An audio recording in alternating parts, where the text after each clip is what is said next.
Hello brothers and sisters of the IBEW. My name is Speranza from Local 353 in Toronto, Canada.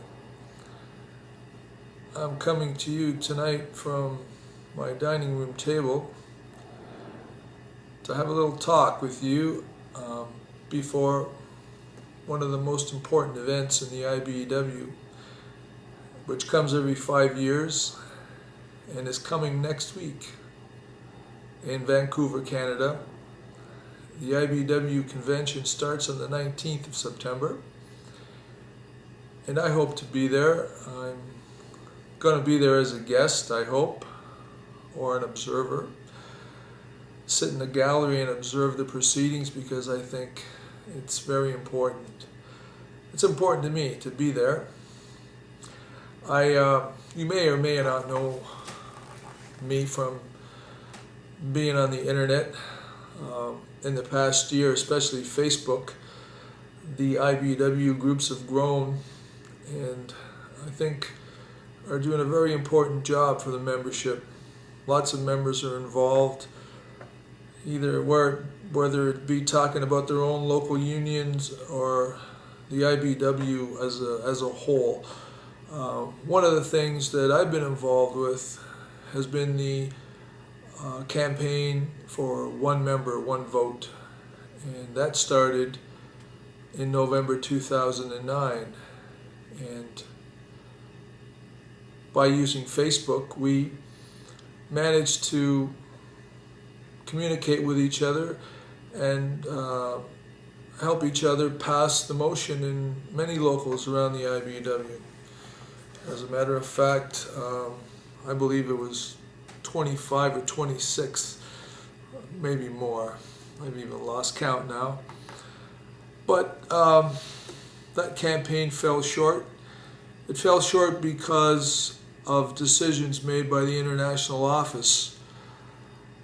Those decisions involved whether locals that had passed the motion on their local union floor prior to the 2006 convention should count towards the new referendum according to Article 27, Section 1. Ed Hill ended up making a ruling that said that the 8 locals who had passed it previous to 2006 wouldn't count.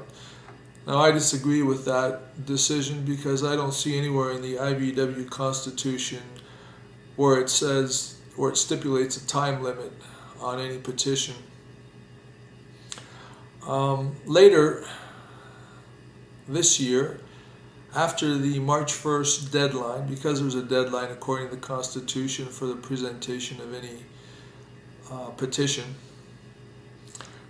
which would have meant a referendum, Section 2 of Article 27 provides that if a local union passes a motion and presents it to the International Secretary-Treasurer 45 days before the start of the convention, then that resolution or motion will be considered by the Law Committee and presented to the delegates of the IBEW convention. Now,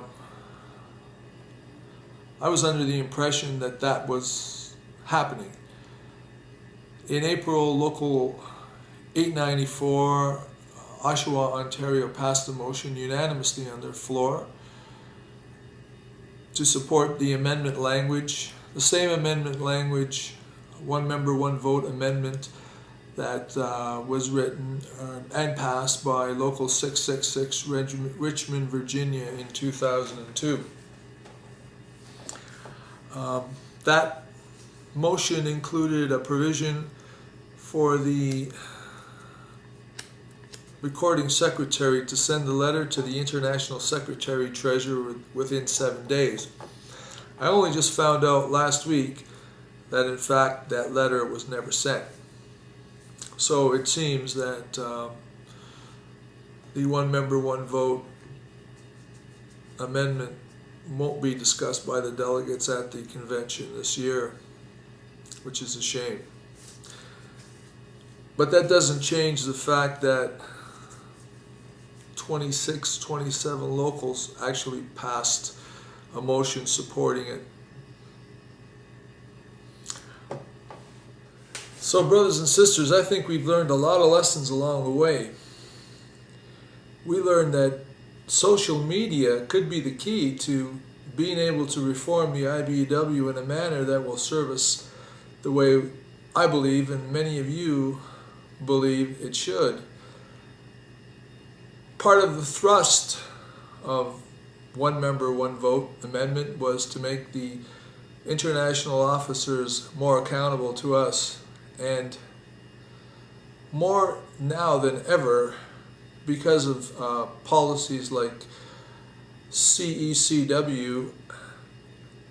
It's significant that one member, one vote come to be in the IBEW. And we can't wait. I can't wait another 5 years. As a matter of fact, I find it hard to wait another week. I think we have to do something prior to this convention, and at this convention, to plant the seed for, or not plant the seed, but so brothers and sisters, I think the experience of having this campaign for one member, one vote, and using social media and the internet to communicate with each other has taught us a lot.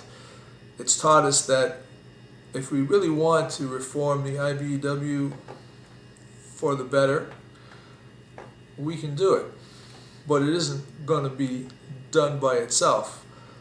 The groundwork has been laid, the framework is there, the internet is there, YouTube is here, we can talk to each other now, and there's still a lot of people who are intimidated from doing, and it's not easy for any of us to do, but you got to take the first step. I mean, look at me, I procrastinated a long time before making this video, and the only way to do it is to start.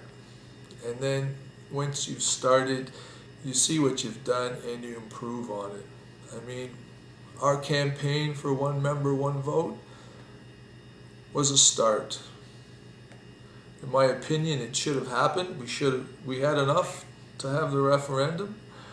A lot of things happen with officers, and hopefully in the future, with more communication between members, we'll be a lot stronger and be able to have a say in the future of our union. Certain things like CECW rubbed me the wrong way. Organizing is one thing. Creating another class of workers within our own union to compete against journeymen, wiremen, and apprentices is another. Certain rates of pay for certain types of work is one thing. Creating another class of workers who work for another rate of pay without benefits is creating competition within our own ranks, and is going to do more damage than it is good, in my opinion. And I understand about organizing. I was an organizer. I was an organizer for the IBEW for many years, and I was part of a lot of successful campaigns. I know what it takes. I know about strategic organizing. What the IBEW is embarked on currently with the CECW program gives the impression it's addressing markets where we're not competitive, but what it's actually doing is creating competition within our ranks. In my opinion, you can't ignore the obvious, which to me is union busting. That's an extreme way to put it, but that's the way I see it.